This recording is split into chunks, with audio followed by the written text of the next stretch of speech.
अस्सलामुअलैकुम दोस्तों। 2 जनवरी 2024 को जापान का एक प्लेन टोक्यो के हैनेडा एयरपोर्ट में 367 पैसेंजर और 12 क्रू मेंबर के साथ लैंडिंग करने के लिए आ रहा था। जैसे ही इस प्लेन ने लैंड किया तो उसके सामने रनवे पर दूसरा प्लेन दिखाई दिया और फिर हुआ एक खतरनाक धमाका।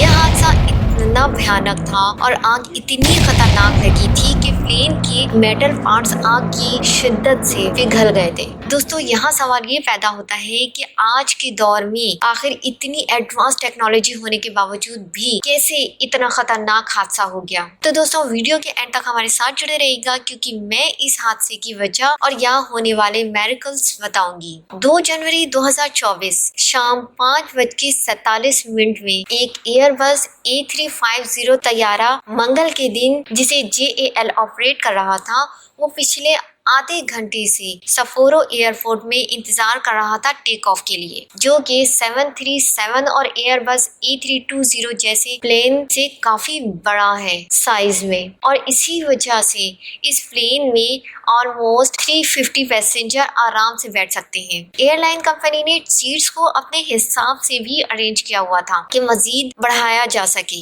और यही वजह थी कि जापान एयरलाइन में 379 लोग सवार होने लगे, जिनमें 8 बच्चे थे और क्रू मेंबर 12 थे। तो दोस्तों, अब ये जहाज टेक ऑफ के लिए बिल्कुल तैयार था। इस प्लेन ने हैनेडा एयरपोर्ट जाना था और ये सही दिशा में अपनी डेस्टिनेशन के लिए उड़ान भरता है। 1.5 आवर्स में इसने हैनेडा एयरपोर्ट पहुंचना था, जहां एक भयानक हादसा इस प्लेन का इंतजार कर रहा था। दोस्तों, मैं यहाँ ये बताती चलूं कि 1 जनवरी 2024 को जापान में एक खतरनाक अर्थक्वेक आया हुआ था, जो कि 7.6 मैग्नीट्यूड का था, जिसमें 126 लोग मर चुके थे। इस हादसे में हजारों की तादाद में लोगों को दूसरी जगह मुंतकिल किया जा रहा था। इन सब में लोगों की मदद के लिए काफी सारे हेलीकॉप्टर्स और प्लेन की मदद ली गई थी, और जापानीज कोस्ट गार्ड -8 प्लेन भी अर्थक्वेक में फंसे हुए लोगों की मदद के लिए जा रहा था। इस प्लेन में 6 लोग सवार थे और सामान भी लोड कर लिया गया था,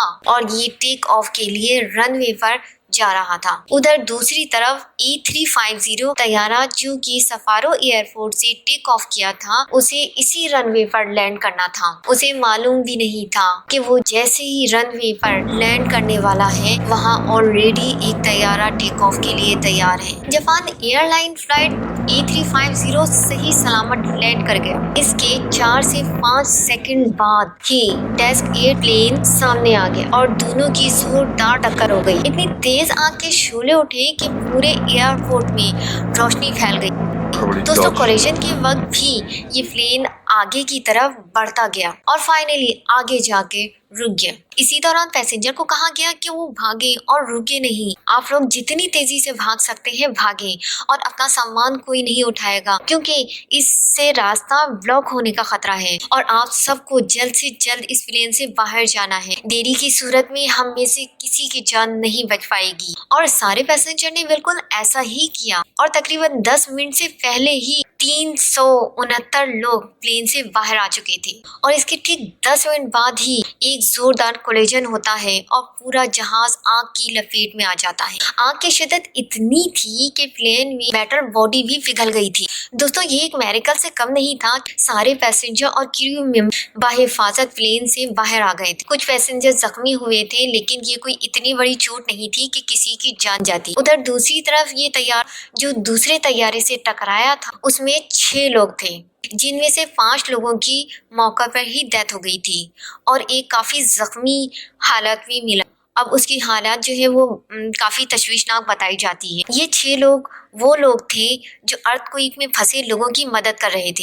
इस हादसे ने बहुत सारे सवालात खड़े कर दिए थे कि आखिरकार ATC क्या कर रहा था कि एक ही रनवे पर 2 प्लेन आ गए। गलती कहाँ थी और किससे हुई? इन्वेस्टिगेशन के बाद ऐसी शॉकिंग बातें पता चली कि आप भी हैरान रह जाएंगे। जब हादसे की CCTV फुटेज देखी गई तो आप खुद देख सकते हैं कि एक चमकती हुई रोशनी दूर से आपको नजर आ रही होगी। ये जापान एयरलाइन A350 है। इसके लैंड करने के 4 से 5 सेकंड बाद आग लगी। मतलब कि दूसरा प्लेन ज्यादा दूरी पर नहीं होगा। दोस्तों अंधेरे में सीसीटीवी फुटेज से साफ वाजे नहीं हो रहा, हम इसे 3D के जरिए समझते हैं। प्लेन इस जगह पर पहुंचा होगा और इसी पॉइंट पर दोनों प्लेन टकराया होगा, क्योंकि यहाँ पर टैक्सीवे है और इसी रास्ते से प्लेन रनवे पर पहुंचता है।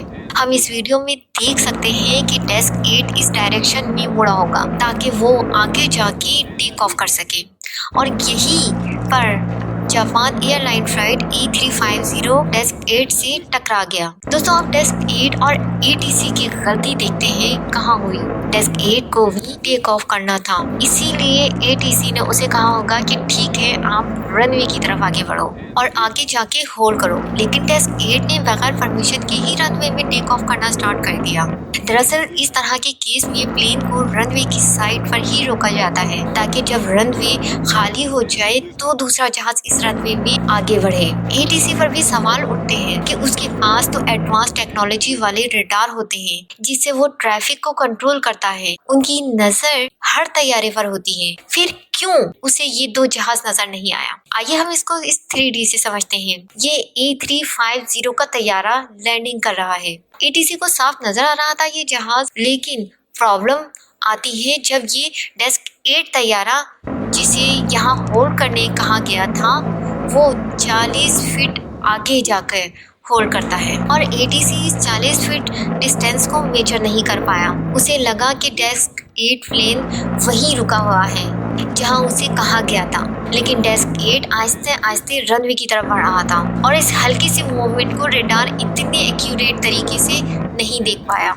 दोस्तों प्लेन में एक रेडियो फ्रीक्वेंसी भी लगी होती है जिसके जरिए पायलट एक दूसरे से कम्युनिकेट करते हैं, पर रेडियो के होने के बावजूद भी उन दोनों को क्यों नहीं पता चल सका कि दोनों एक ही रनवे में हैं। तो आइए इसे हम नक्शे से समझते हैं। ये हैनेडा एयरपोर्ट है जिसमें 3 रनवे हैं। अगर 2 प्लेन एक ही रनवे से टेक ऑफ करता है तो ATC दोनों प्लेन से बात करने के लिए एक ही फ्रीक्वेंसी यूज करेगा, और क्योंकि 2 प्लेन एक ही रनवे पर थी तो तीनों एक दूसरे के साथ कम्युनिकेट कर रहे होते हैं और इनको एक दूसरे की लोकेशन का पता होता है। और अब तीसरे रनवे पर एक और प्लेन होता है, इसका उन दोनों प्लेन से कोई मतलब नहीं होता और ATC उसे एक अलग फ्रीक्वेंसी से बात कर रहा होता है। अब गलती यहाँ ये होती है कि वो दोनों प्लेन जो एक ही रनवे पर थे वो दोनों एक ही रेडियो की फ्रीक्वेंसी यूज करने के बजाय अलग अलग फ्रीक्वेंसी यूज कर रहे थे, और यही वजह थी कि रेडियो फ्रीक्वेंसी होने के बावजूद दोनों को एक दूसरे की लोकेशन नहीं मालूम पड़ पाई और नतीजतन ये खतरनाक हादसा रुनवा हो गया। अगर आपको मेरी ये वाली वीडियो पसंद आई हो